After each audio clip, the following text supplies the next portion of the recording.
राब्ता का दफ्तर खुला क्योंकि कश्मीर में जो एक पायलट के तौर पे हमने शुरू किया था,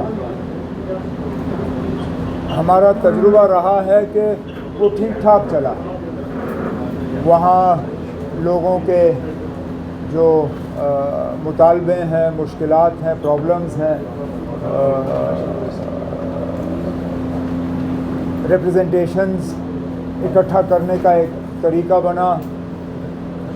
उसको ऑनलाइन ऑफलाइन दोनों तरीके से जो है वो चलाया गया और ठीक चला।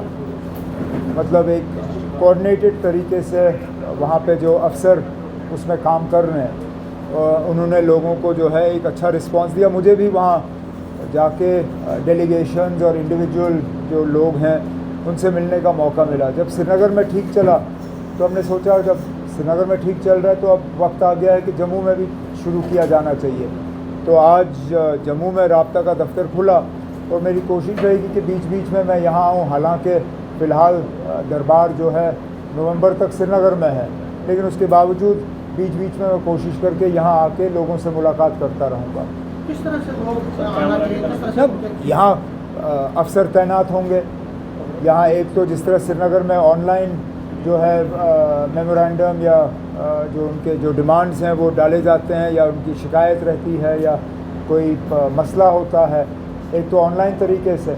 ऑफलाइन भी वो यहाँ आके अपना जो है रिप्रेजेंटेशन यहाँ डाल सकते हैं। यहाँ अफसर तैनात होंगे, दफ्तर खुला होगा और कोशिश की जाएगी कि उनके मसले जो हैं उनका हल हो। जो राब्ता स्कीम है, इसी तरह दूसरा सवाल होता है कि कई लोगों की शिकायतें होती है कि हम तो आते हैं लेकिन थोड़ा डिले हो जाता है। क्या डिले तो लेकिन अब कोई अब वैसे भी गवर्नमेंट में टाइम फ्रेम है। मैंने अपनी पिछली हुकूमत में पब्लिक सर्विस गारंटी एक्ट जो है वो पास कराया था। उसमें कई सारी हुकूमत के जो फैसले हैं उन पर वक्त की पाबंदी लगी थी। उस लिस्ट को जो है बढ़ा दिया गया है और बार बार जो है उस लिस्ट का रिव्यू करके उसमें और गवर्नमेंट सर्विसेज जो हैं जोड़ दिए जाते हैं। कोशिश हमारी रहती है कि कम से कम वक्त के अंदर अंदर ज़्यादा से ज़्यादा जो है ये लोगों के मुतालबे हल हों। सर एक सवाल तो मैं पिछले कई दिनों से सवाल पूछे है रिजर्वेशन इशू पे। आपने अभी जो कैबिनेट मीटिंग हुई थी उसमें सब कमेटी जो कैबिनेट की सब कमेटी रिकमेंडेड रिपोर्ट हुई थी उस पर बात की है। पीडीपी और सजाद कह रहे हैं कि ये टैक्टिक है टू वेस्ट टाइम टू अब पीडीपी ये कह रही है trust of students will be tested. वो पीडीपी वाले तो क्या किया एक से अब पीडीपी वाले किस मुंह से ये बात करते हैं?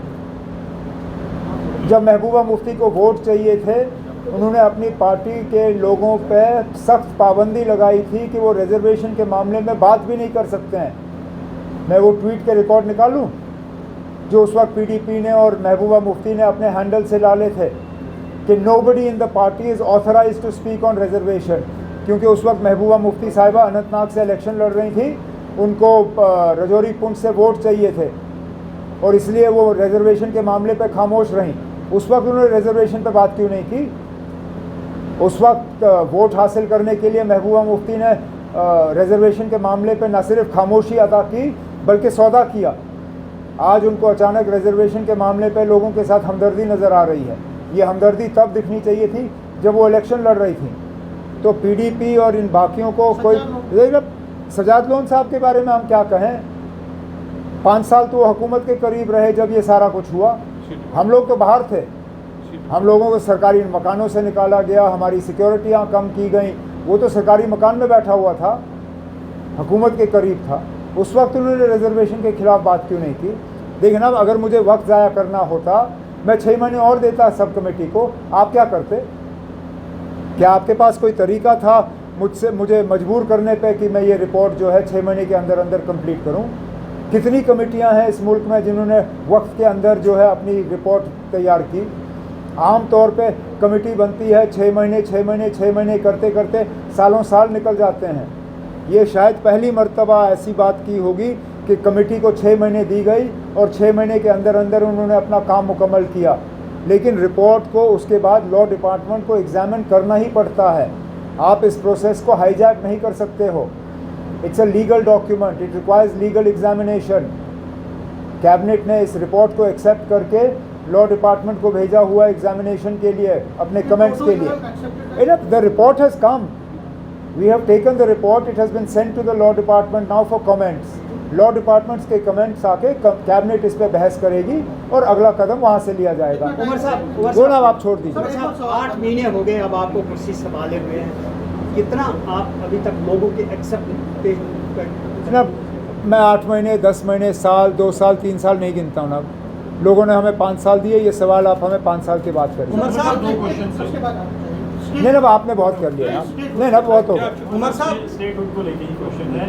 आप लोग काफ़ी समय से बोलते हैं कि हम सरकार से उम्मीद करते हैं स्टेटहुड। सिविल एविएशन डिपार्टमेंट किसी रियासत के पास है? नहीं सर, स्टेटहुड मतलब हमारे पास तब स्टेट का कोई रोल जो है सिविल एविएशन में नहीं है, बिल्कुल भी नहीं। आप भी जिन जहाज़ों पर चढ़ते हैं, मैं भी उन्हीं जहाज़ों पर चढ़ता हूँ।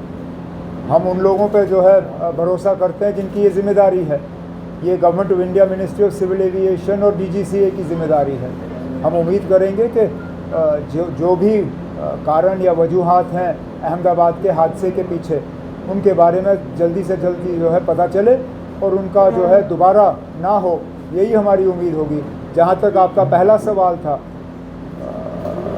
आगे हमें क्या करना होगा स्टेटहुड लाने के लिए, उस पर हम बाद में बात करेंगे। फ़िलहाल तो हम उम्मीद लगाए बैठे हैं कि वज़ीर आज़म साहब ने जो लोगों के साथ वादा किया और उस वादे को दोहराया सोनमर्ग में भी और उसके बाद भी, वो अपने ये हुकूमत जो है अपनी बात पे कायम रहेगी और जम्मू कश्मीर को जो है रियासत का दर्जा वापस मिलेगा। AD के सस्पेंशन के बाद अब एक प्रपोजल आया है गवर्नमेंट की तरफ से कि 113 किलोमीटर